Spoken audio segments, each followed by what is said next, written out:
Okay, thanks for your patience, and Michael, thank you.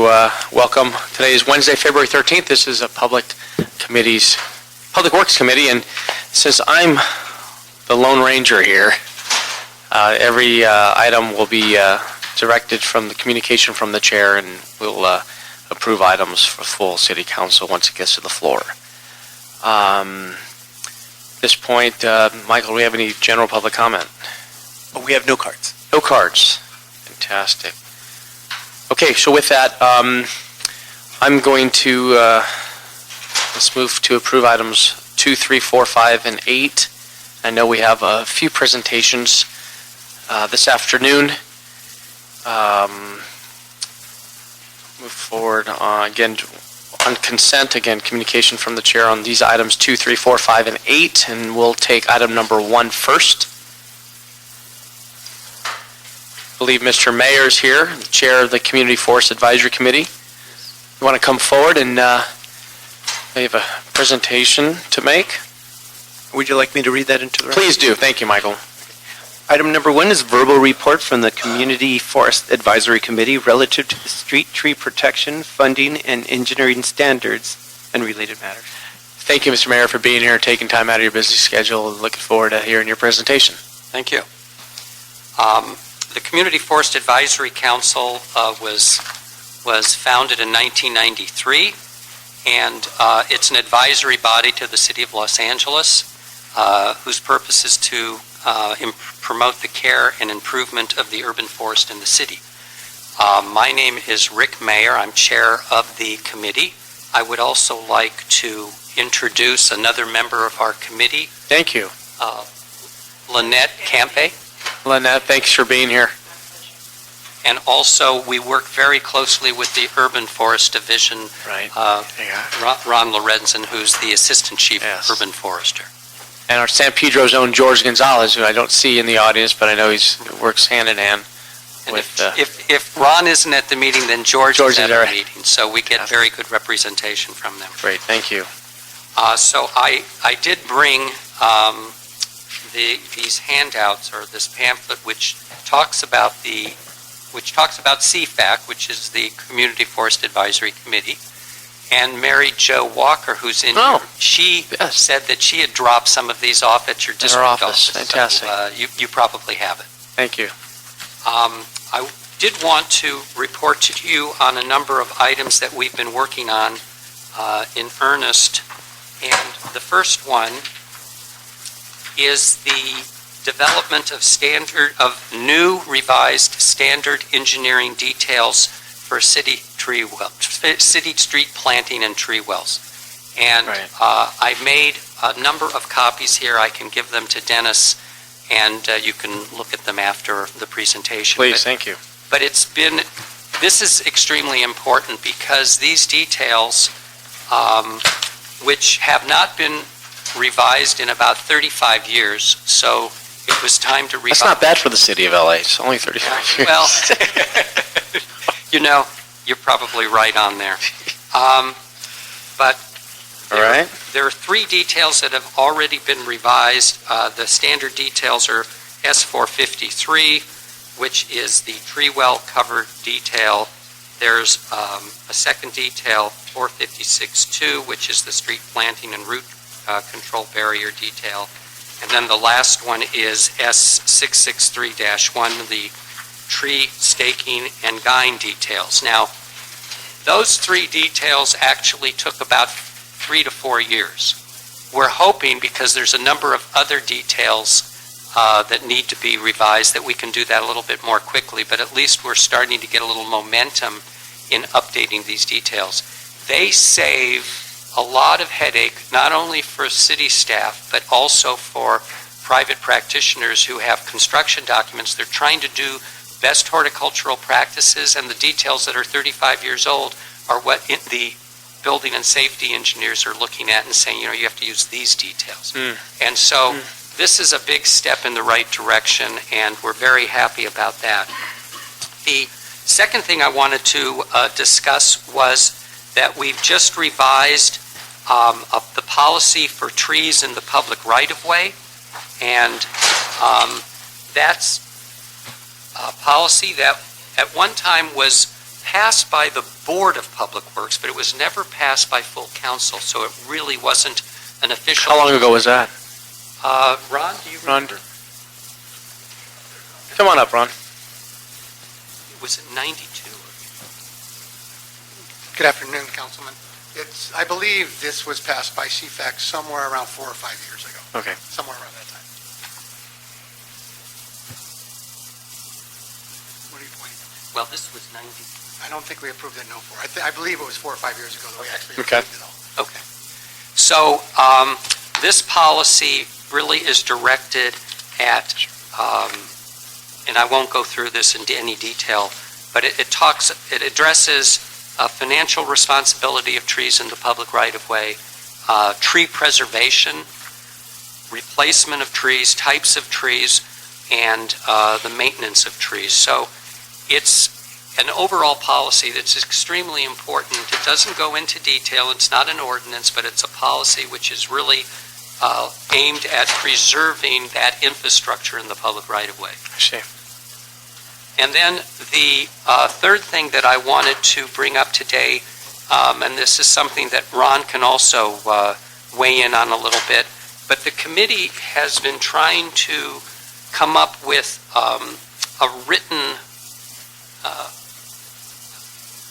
guidelines for the protection of trees during the protection of trees in the public right-of-way during construction.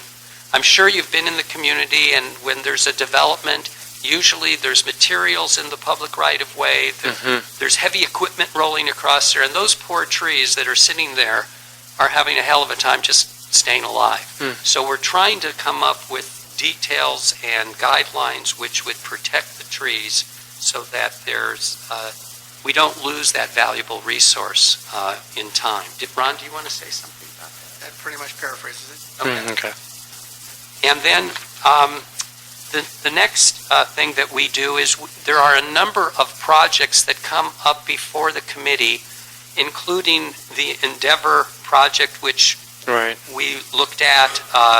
There's a proposal for 2 Little League fields now at Crystal Springs and Griffith Park.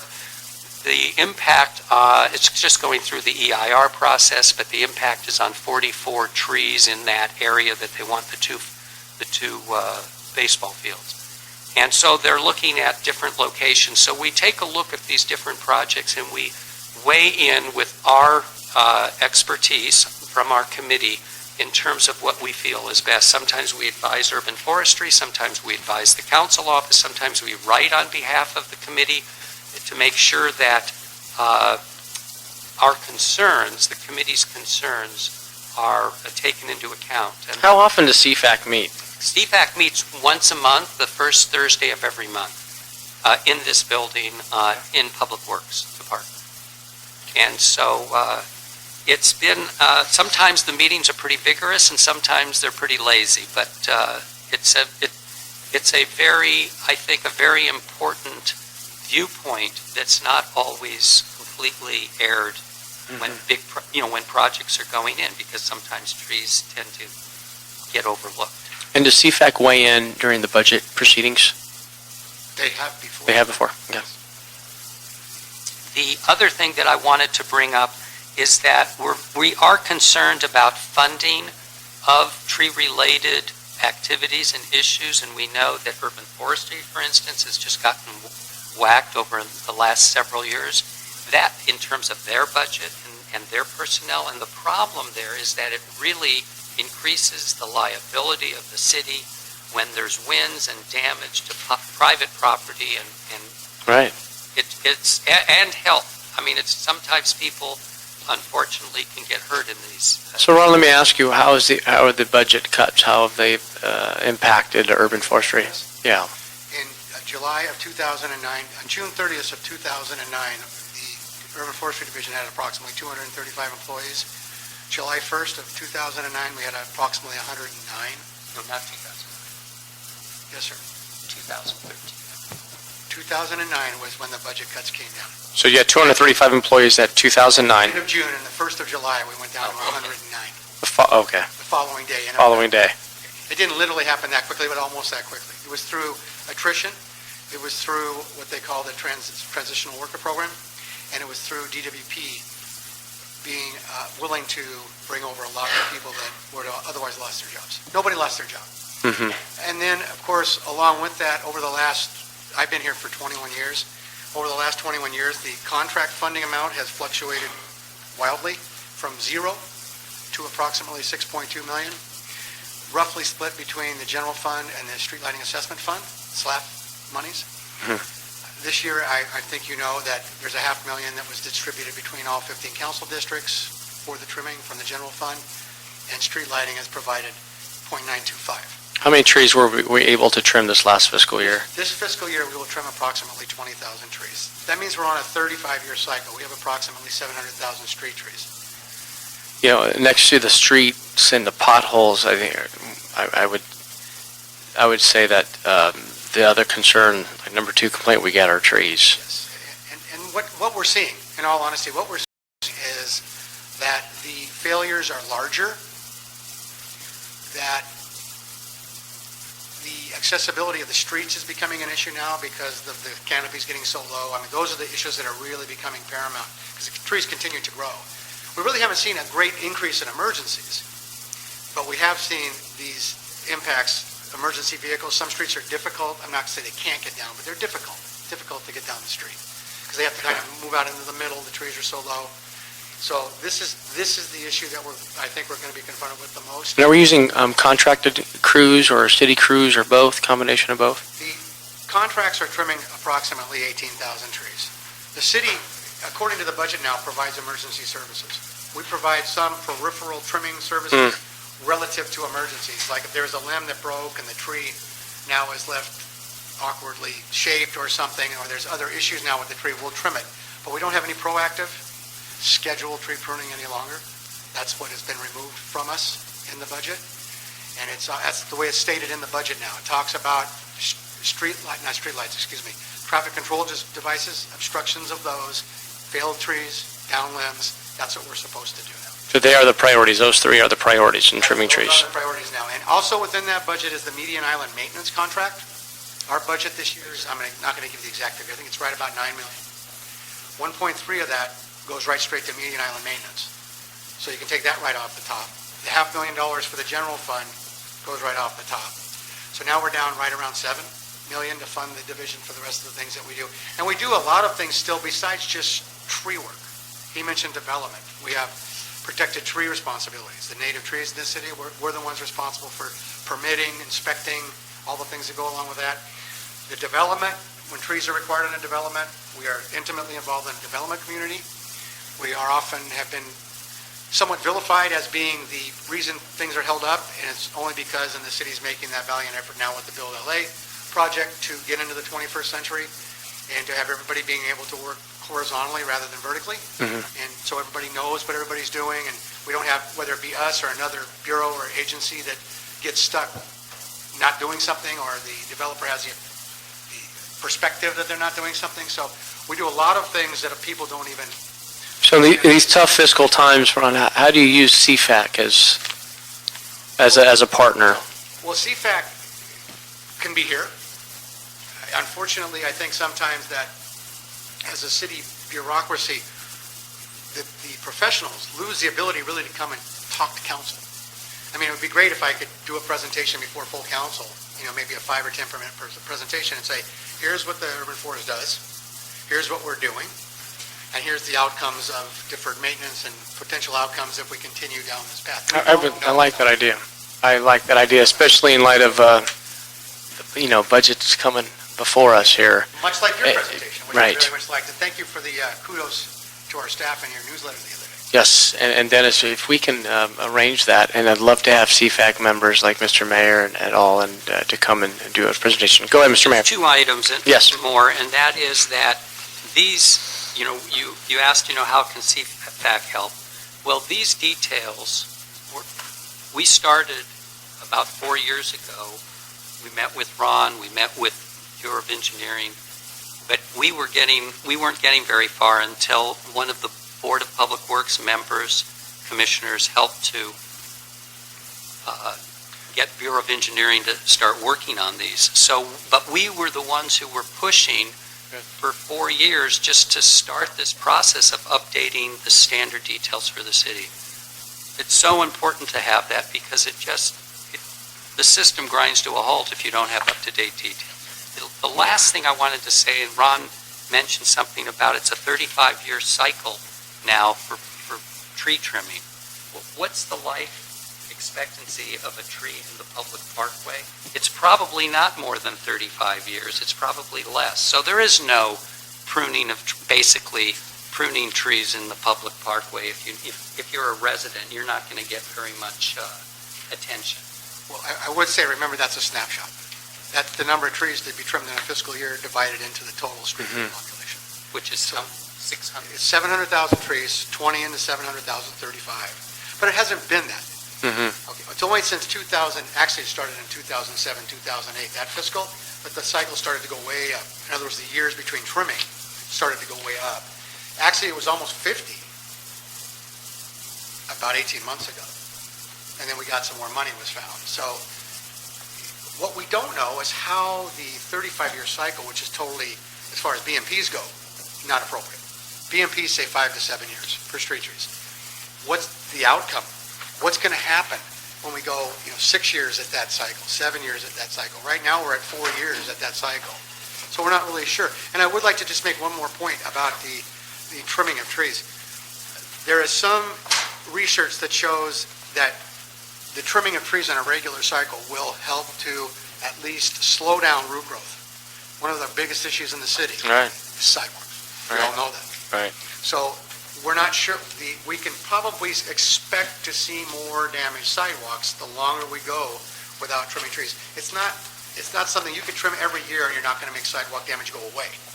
But you can certainly minimize some of that damage by a regular pruning program. So. Got it.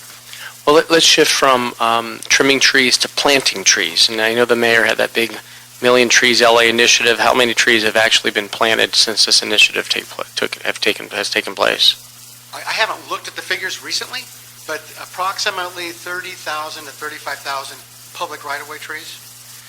And I believe the number is pushing 400,000 now for the total. Remember that the Million Trees Los Angeles program was never intended to be a public right-of-ways or parks program.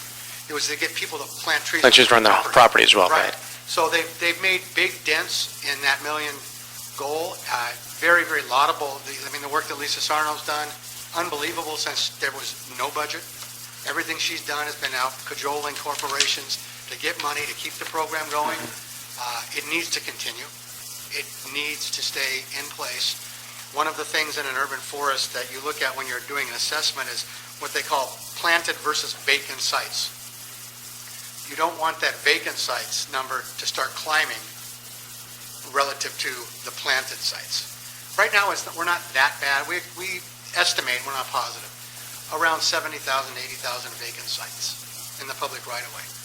Our most difficult obstacle, challenge with the Million Trees program is getting residents to accept trees. Because they just see the problems and they say, you're not... I just remember you had to take a class at the public library. Well, you had to at one time. Okay, that's all out the door. That was when DWP was running the program. Okay. You have a good memory. That's what that was. But I think people's perception, because of the fact they drive around and see trees not well maintained now, so it makes them think, why would I want to plant a tree? Am I going to have to maintain it? Which is, another viable option. We offer that now, since the city is in this financial crisis, that, the best we can do is just get out there fast and offer you a permit to trim. And let you do it. Yeah, and we can't wait for a tree to collapse over a house or a car, and we've been, sued many, many times and spent millions and millions of dollars, and I'm going to ask to make this similar presentation in front of my colleagues in the full city council. Mr. Mayor, if you give me your name of your colleague again, I'm sorry. If Lynette can join us as well, and Lynette and Mr. Mayor, thank you for taking the time and over the course of the last 4 years, your dedication and commitment to our city is invaluable, and we thank you for addressing this quality of life concern that we have in trimming our trees and planting trees, and we can't thank you enough. Anything else you'd like to add?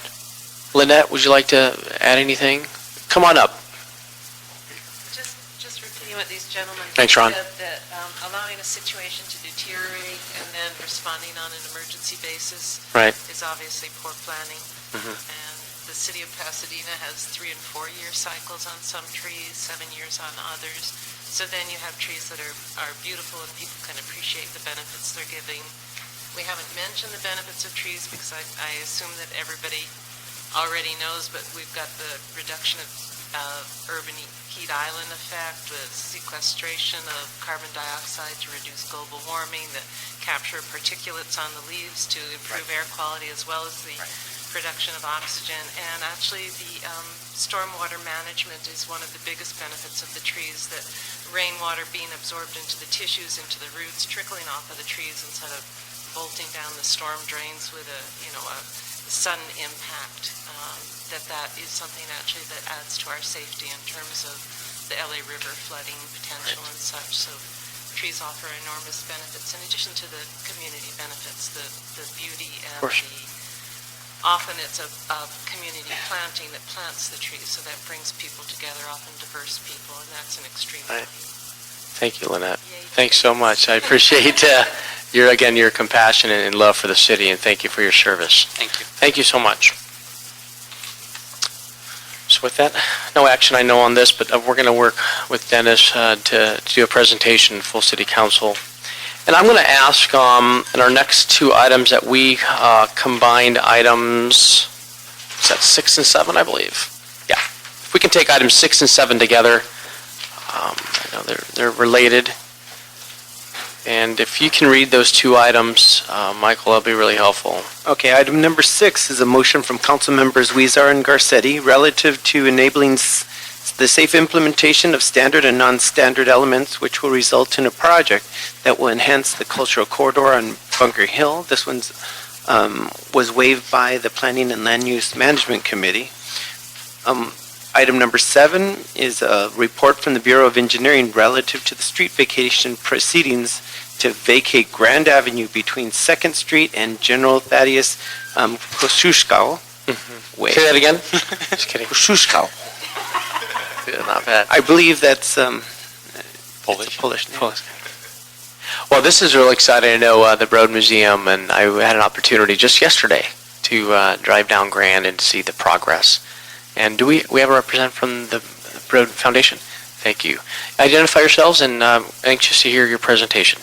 Well, great. Thank you. I'm Tanner Blackman from the Office of Councilmember Jose Huizar, and I thank you for hearing this today and for your staff being so great to organize sort of the opportunity for the Broad Museum to actually present in committee today, because there were a few questions, I guess, about the way that this motion was worded that our office put forward in December, and I'm sure you'll appreciate how sort of you want to be somewhat vague to give some room in a motion to not tie, to not have to come back and re-vote on the motion to change the wording.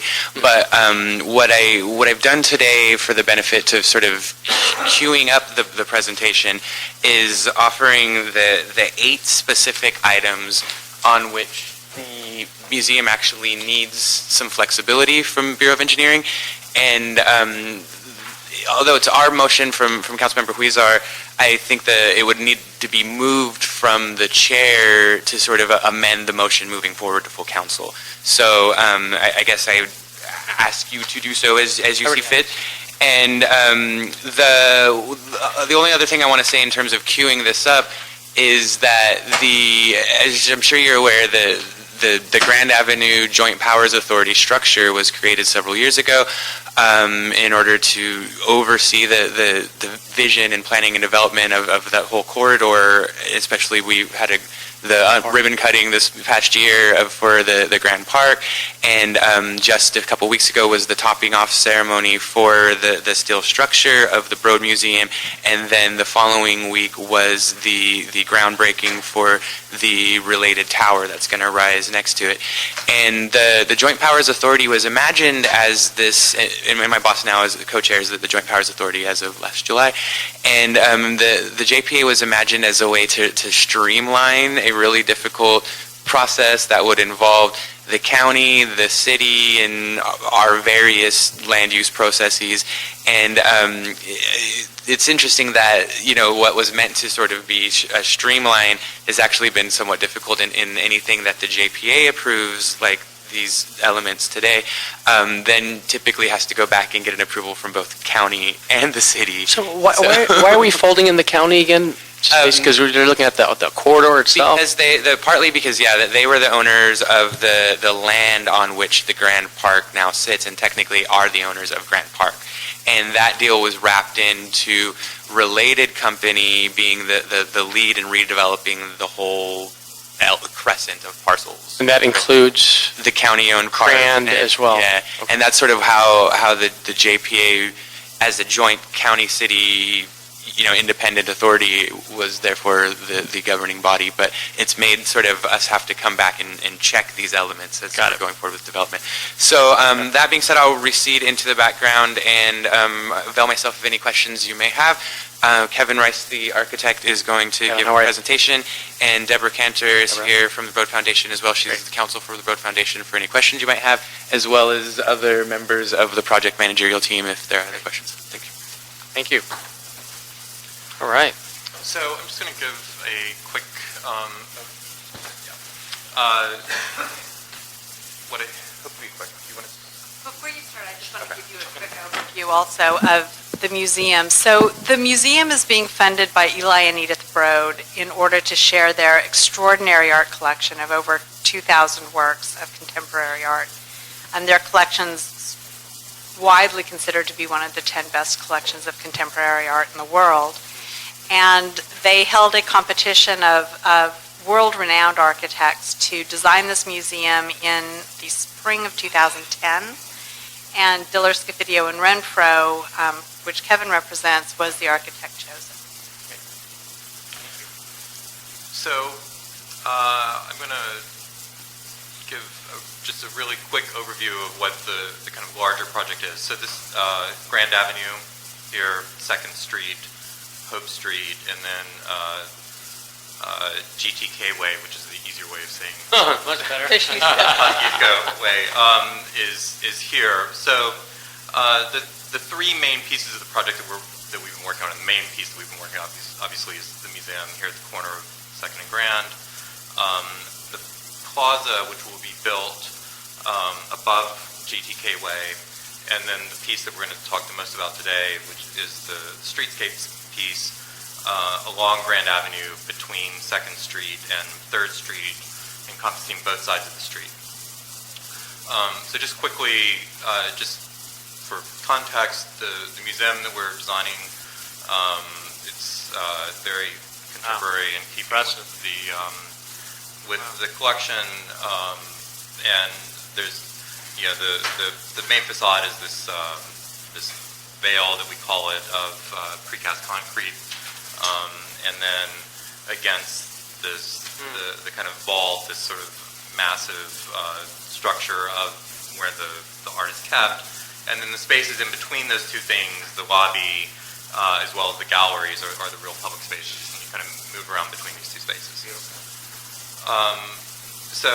And then the plaza, which is we're still very much involved in the design of. So this is preliminary, but the plaza is made up of both sort of hardscape and softscape, kind of groupings of trees, and then an open lawn in the middle that we hope will be a kind of real gathering place for the neighborhood and start to kind of mark this cultural precinct that continues to move down Grand Avenue.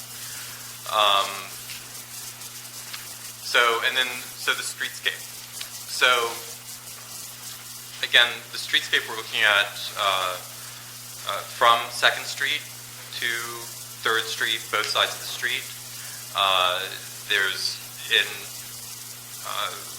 the current sidewalk condition there is approximately it's a 12-foot wide sidewalk. We're increasing that by 6 feet to get an 18-foot sidewalk, and then on both sides of the street, and then at the road, the building is actually 3 feet back. So, and in fact, it's a 21-foot wide sidewalk to create a more grand pedestrian experience to connect all of these cultural pieces along here. There's a street tree program, a mid-block crossing that corresponds to the plaza that we're building that also connects. It's kind of fallen off of the site plan here, but there's also a landscape plaza between the Coburn School, which is here, and Mocha, which is here. Find out where the regional connector is. Yeah, and then the regional connector, which is scheduled for 2019. 2019. The stop for that, serving this area, is here at the corner of Hope Street and GTK, between Hope and Flower, which is, again, off the screen, which will connect back to this. Are you familiar with the regional connector program? It will connect the red line, the blue line, the Metro, right? yes, the Expo line, the yellow. So That's one of how many regional connectors? Three. But So the interesting thing and the challenging thing about the streetscape on Grand Avenue is that Grand Avenue is actually a bridge. Grand Avenue essentially from just past 2nd Street all the way down to 4th Street is an elevated structure. Right. And which it puts our kind of ground plane up at this upper level. All the lobbies of the buildings clearly are off of that, what's effectively the ground, but it creates some challenges with planting trees in that area. So we'll get into that a little bit later. This is the overall view of what we're looking to do. We're trying to create a series of sort of deciduous, lower scale trees at the pedestrian level to give to make the pedestrian experience better, as well as introducing palms along here that create a kind of longer view and mark more of a mark the place more so than just the deciduous trees alone. And this also ties into the previous streetscape programs that have happened sort of back behind us on Grand Avenue in front of Disney, in front of the Music Center. So the first of the 8 pieces, I think I'm probably out of order of what the motion says, but the first of these I'm going to talk about are the street trees and the planters.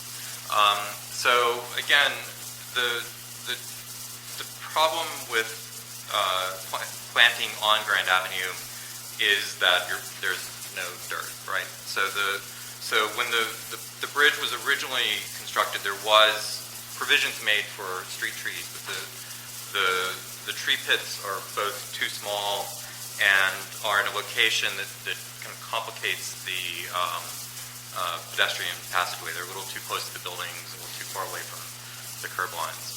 So what we're proposing is along Grand Avenue is a series of planters.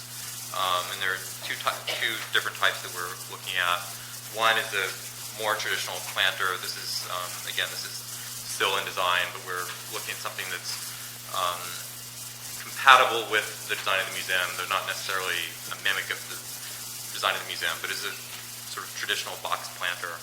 And then this other type of planter that we're looking at, which becomes this kind of green mound that the trees grow out of, which then have this kind of understory planting on top of that could vary throughout the seasons, there's a lot of opportunities that we could take with that type of planter. And so these are some construction details, beginnings of construction details. So there's kind of a typical planter buried in here, and then on the outside of this, wrapped around, is this other planting medium for the understory plantings. So the second piece is the mid-block crosswalk. So again, that's the location is here at in line with GTK Way, that creates a continuation of the plaza and creates a point of access between Mocha and Broad, as well as Coburn and the plaza, and connects back into the regional connector. So the design of the crosswalk is that there would be a planted median in the middle. The actual crosswalk piece is a 20-foot wide crosswalk piece here in the middle, with a change in the paving to kind of mark that zone, and then the addition of the low planted median here, and then a pair of trees that are the same as the trees in the plazas. So the trees in the plaza start to pull across the street, and so this is a kind of closer view of that. These trees kind of moving across the street. The third piece, I think this is actually 2 of the 8. So there's signage, pylon, and ventilation. So for the museum, the emergency generators and boilers for the museum are located in the utility yard beneath the bridge of Grand Avenue. The exhaust for that equipment has, by code, has to come up to the atmosphere and has to be a minimum of 10 feet above pedestrian paths. So what we're proposing, in order to deal with those, what we're proposing is a signage pylon that contains within it these flues, these exhausts, and also provides signage for the museum that announces changing exhibitions or a variety of there are a variety of things that can happen with this, but it's always going to be museum related. It's either identity for the museum or specific to the exhibitions that are going on in the museum. That's a digital sign?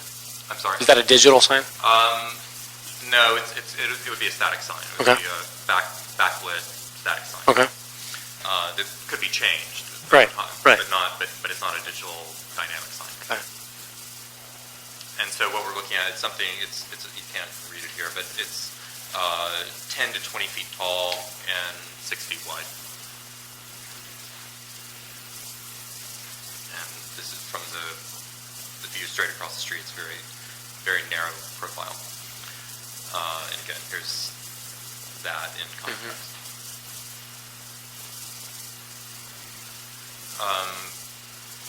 The next piece is the in-grade light fixtures.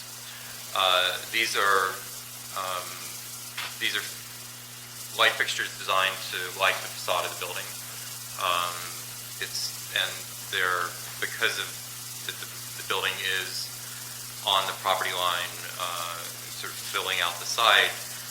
These are in the public right of way. So these are there's a line along Grand Avenue of light fixtures spaced at 5 feet on center, and then again down 2nd Street, again spaced at 5 feet on center.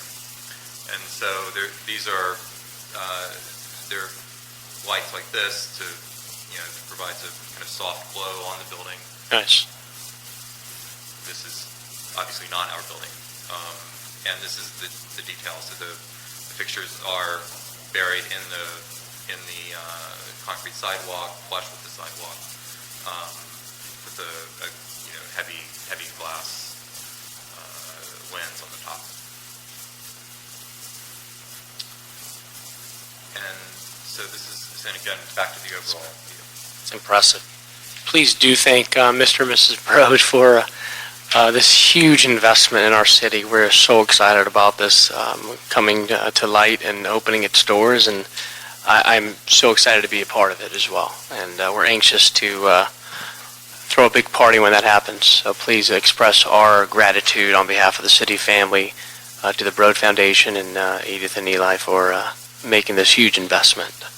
I want to bring up BOE, if we can, on a couple issues regarding design elements and such. If you can share the table with Edmund, are you here?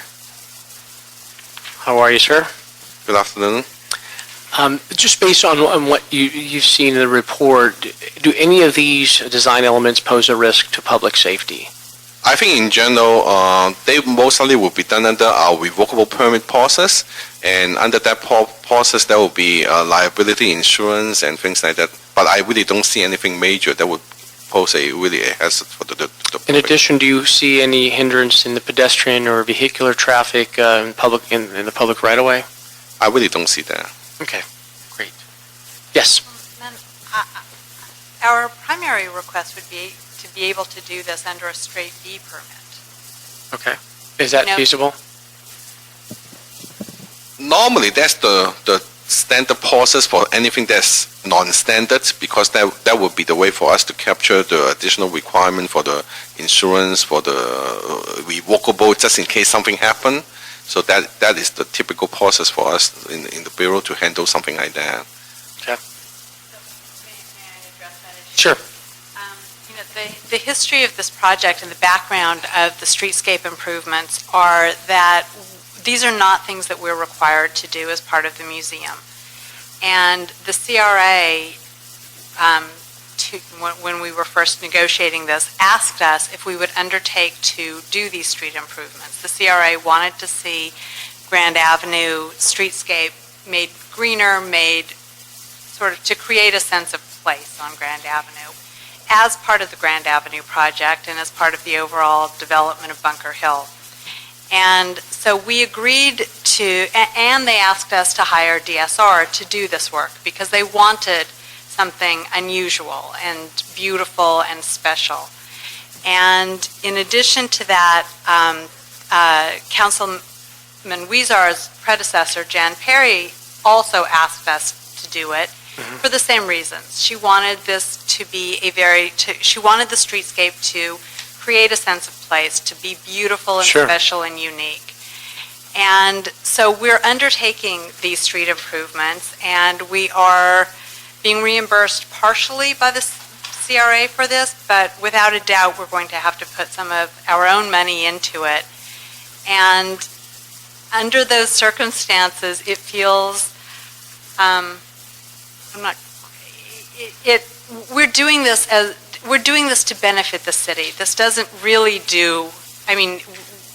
this isn't necessary to the museum. This is something that Mr. Broad wants to do because he cares about the city of Los Angeles. Sure. So to require him to do it and then to put his own money into it and then to assume all sorts of liability for it seems...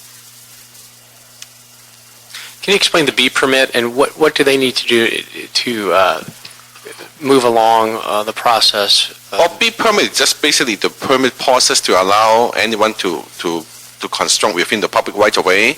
Most of them are relating to standard features like curb, gutter, and sidewalk and roadway. Those are really well-established material as far as material and design and all that. So those are really pretty much all standard requirements and standard features that have been used in the city for many years.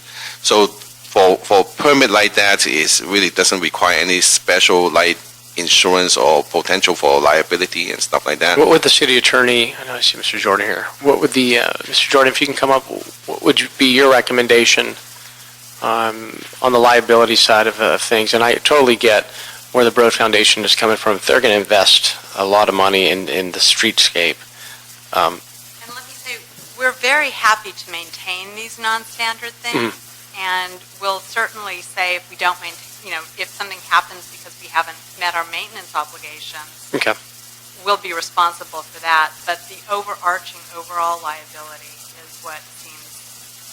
If I can have the city attorney chime in on this? Yeah, Ted Jordan, Public Works General Counsel. I agree with Edmund. When we are applying non-standard elements, we're by definition applying things that we don't deal with, as a standard feature. And so I would have a concern about the liability provisions. On a project of this sort of unique scale and magnitude, we could look at the indemnification or the liability provisions and try to strike the appropriate balance. The concern lies, of course, in things that happen that are unexpected, And since these are non-standard elements, they're not things that we normally, deal with. So Okay. there could be risk there. That'll be, my direction is to work this out, look at the liability provisions between both parties, between the city and also the foundation, and see if we can come up with a solution. Yeah, and on issues such as this, we would often consult with the city's risk manager through the CAO's office. Okay. So I would ask, if we do look at any kind of deviation, that we work through the city's risk manager. I know you've been through a lot in dealing with the city, and I thank you for your patience in moving this project. Anything else you want to add on your end? Okay, thank you so much. And then let's fold in item number 7 on the street vacation of this project. If you can read that item, Michael.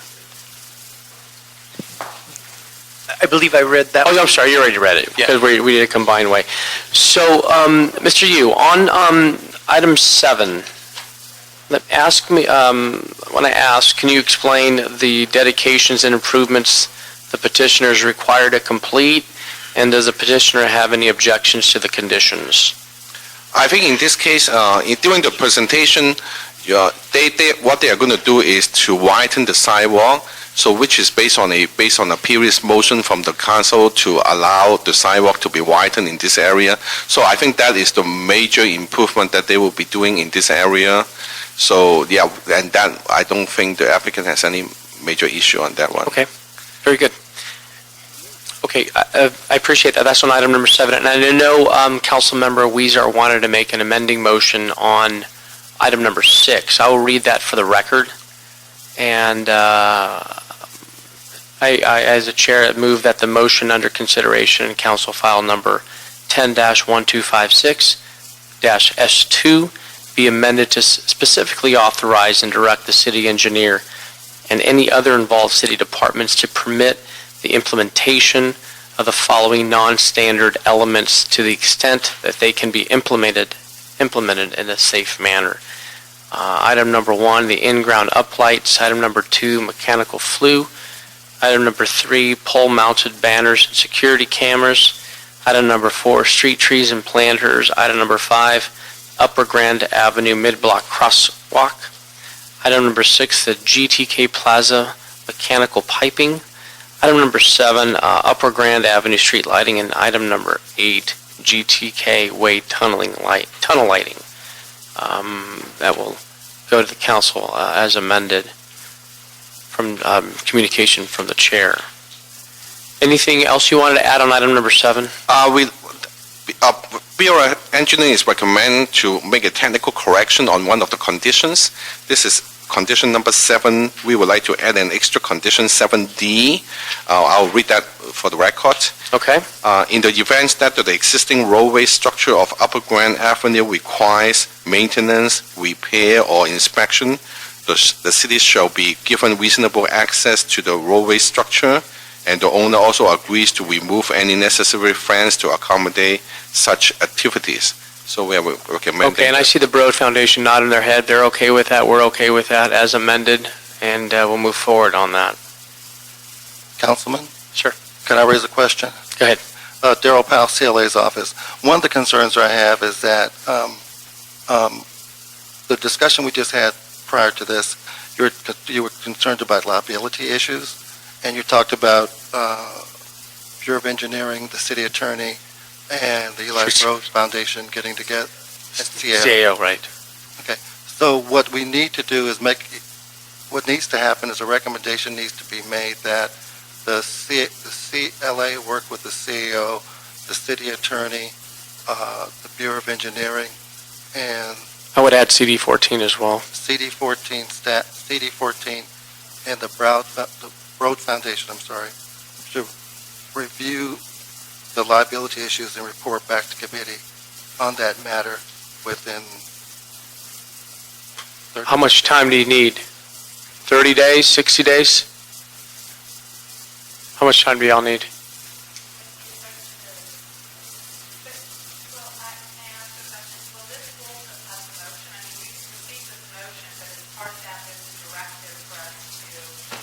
I would move this motion forward. That's what Jose wants, and we'll respect that.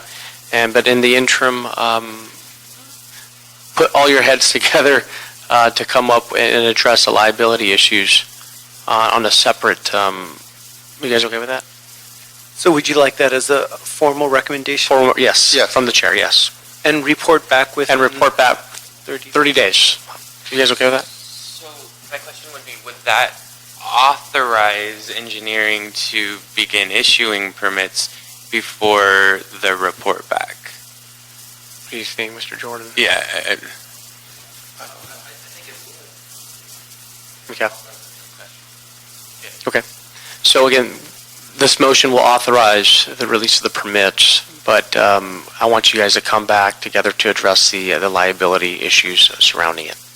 Okay, so we'll move items 6 and 7 forward to City Council. Okay? Anything else? No cards. Thanks, Michael. Daryl, Officer Johnson, thank you. This meeting is now adjourned. Thank you. I need to...